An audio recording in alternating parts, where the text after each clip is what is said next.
Hey everyone, it's New here. We got a quick tips video coming to you right in the middle of Sentinel League 3.18. This has been a highly requested video from those of you who have taken a glimpse at my gem leveling setup on the back end. Yes, we are going to be talking about that setup, the perfect gem leveling setup.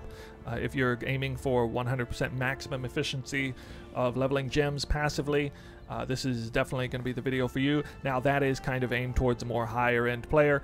If you're a more casual player, you're still going to want to check out this video because you may not even know what gem leveling is. Passive gem leveling, that is. Yes, you can level gems with all of your primary gear. Of course, everybody understands that. However, did you know that you can press X on the hotkey and switch the weapon and quiver and or weapon and shield setup you have? You probably already knew that because you probably knew that you can have a secondary skill bar that you would probably put your auras in. But did you know you can actually put gems in those weapons that hold the place of the weapon swap, and that you can level those gems and turn a profit on them? You can buy the gems at level 1, sell them at level 20. You can buy the gems at level 1, level them up to 20, corrupt it to 21, and then sell it for a premium profit. Or if you're playing SSF, you can just do that to try and get a level 21 gem for yourself. So yes, this video even applies to SSF players, at least in part. So that is why you would want to level gems in the back end. Believe it or not, you're going to probably find this hard to believe, but when I'm doing a mapping session, roughly 10 to 20% of the currency I earn actually comes as a result of leveling gems in the back end. That is pure passive income. Very, very low maintenance. Yes, it involves having to go on trade at least to buy the gems once and to sell them once. But there is a very reliable thing that you can turn around and purchase and sell. The market is quite active on them, and I highly, highly recommend it. As one very quick tip to all of you, you should be leveling gems passively. At least if you are playing the game in such a way where your character accumulates quite a bit of experience on the side. That, irregardless of whether your character dies frequently or not, that's totally not part of the equation. Gems do not suffer any sort of penalty from the character's deaths. So long, if you're a simulacrum farmer, if you're a 5-way farmer, if you're a leecher of any kind, if you're a mapper of any kind, really, especially juiced mapping, you're leaving much to be desired in the way of currency earning if you're not leveling gems on the back end. So for all the higher end players out there, how did I get a bow like this? Well, I will share that with you in just a second. First, I do want to draw your attention to every league's past best setup. So this was the setup that was best in any given league up to Sentinel League, not including Sentinel League. It is 16% quality of socketed support gems. Now, why is quality of socketed support gems so important? Well, it's because you'll notice that this enhanced support gem says this gem gains 100% increased experience, right? So it's qualityed up to 20, but if I put it in this bow, it gains more than twice of that value because the quality goes up to 44%, and it is now 220% increased experience. That's a whole bunch of extra currency you're earning passively by way of just leveling the gem much faster. Now, it's important to keep in mind this only applies to exceptional gems. So this is only the enhanced support, enlightened support, and empower support. So if you're trying to level anomalous or divergent or awakened gems, that's okay, that's fine, do that too. I mean, I have to level those gems as well sometimes, but you're not going to get all the major benefits. So the first important thing to take away is that you can get up to 9 sockets at a time. It has to be a bow and the Maloney's mechanism quiver. The reason is the quiver by design is not meant to have any sockets, but this unique apparently has extra sockets, so that's what makes it the absolute best setup. And fortunately, we can craft the bow in such a way that we can improve the rate at which we level exceptional gems. So if you're trying to level for a profit, this is the way to do it. In my opinion, you're going to want to level exceptional gems by 6 at a time, and then you can level whatever else you want to on the Maloney's. You're probably going to want to do either alternate quality or awakened gems there because that's going to be the place to put those. And yeah, so yeah, just wanted to reiterate, this is the bow to have. It is a Katarina veil with a Haku tier 1 benchcraft veil on top of it, and that's how you get 16% quality on the bow. That's the standard. It's super easy to acquire that. All you need is a Katarina veil bow with an open prefix, and that's it. For this bow, not so easy to get, but hey, If you're a higher end player, you want to make that investment, you want to have the perfect setup, this is how you do it. It's going to take recombinators. Weapon recombinator.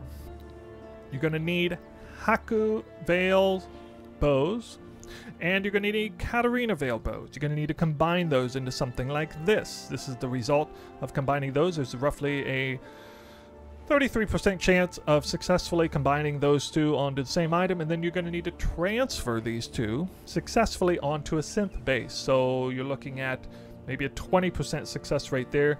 All in all, from start to finish, maybe 10 to 15% success rate, which means you're going to need quite a few bows.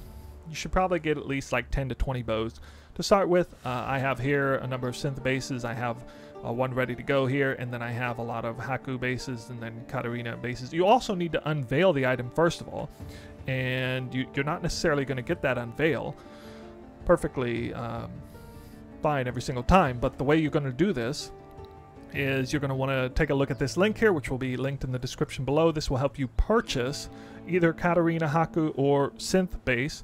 It has an open prefix for which you're going to want to block %physical in order to give yourself the greatest chance of successfully unveiling the proper mod.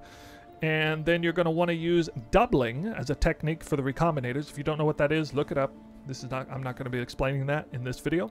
But again, you can take a look at this link and you'll find that there are a lot of bows in the market, at least offline. However, online, there's not that many. The market is not super active on these. It depends on how many people are doing betrayal content.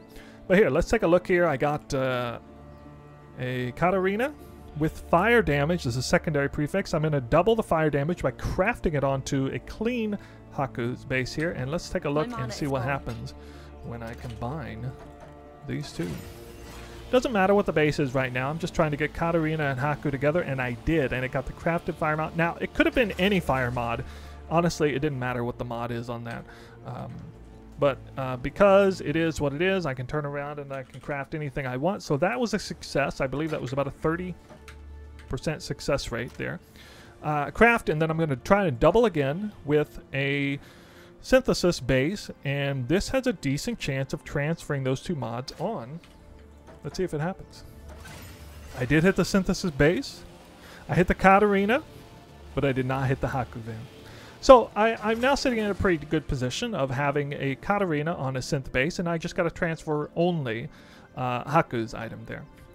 I have another one set up that is set up towards the end here. This is set for a transfer over to a synth base as well. Let's see what happens. Wow, okay, this is only a 50-50 to hit that synth base, but I actually hit the synth base and lost both modifiers, which is kind of crazy. So that is now just a clean synth base. Let's do it again here. Now, sometimes I'm actually doubling the hard way here by just having straight up cold damage on top, and this is okay. I can just use cold damage, that's fine. Katarina by itself, not what I wanted. That's okay. Another one here, and you can see I may not have success on this ultimately. We'll see if I do. Okay, this is good. I did get I definitely got another success there. Okay, and then this is the last one of these here. Katarina without, yeah, okay, Katarina and fire, Katarina and cold, Haku and physical. So I got a little bit of a mess here on the end, but I do have some decent mojo going for me here. Let's see, I think this is going to be the way to go.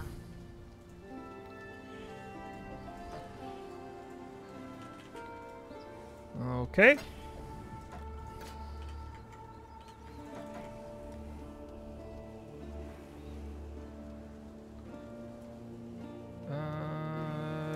Yes, this will be fine. Missed the synth base. And I lost. Damn. I lost that. Okay, I think we got like one last Hail Mary attempt here. Something I can do here is so I need to get Haku on here. I can bench craft physical, flat fizz, because this is a Haku with flat fizz on the side. Okay, this is basically now the best attempt I have at it. Without having to purchase additional items. I don't feel like doing that right now. My mana is gone. Okay. Let's double check these right here. That's set up. Yep, that's set up. All right. Well, here goes nothing. Synth base gone.